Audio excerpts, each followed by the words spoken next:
Hey guys, welcome back to another video. In today's tutorial, I'm going to show you how to delete chat history on WhatsApp from both sides. If you have ever wanted to remove a message from both your chat and the other person's, you're in the right place. So let's dive in. First, open your WhatsApp app.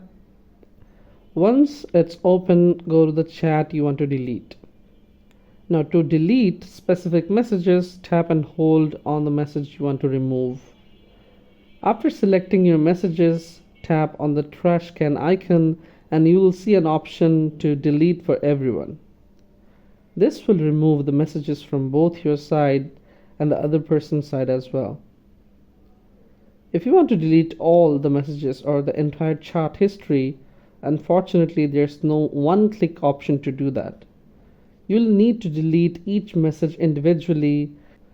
Thanks for watching this video. If you found this video helpful, don't forget to like, comment, share and subscribe to the channel. I'll see you in the next video.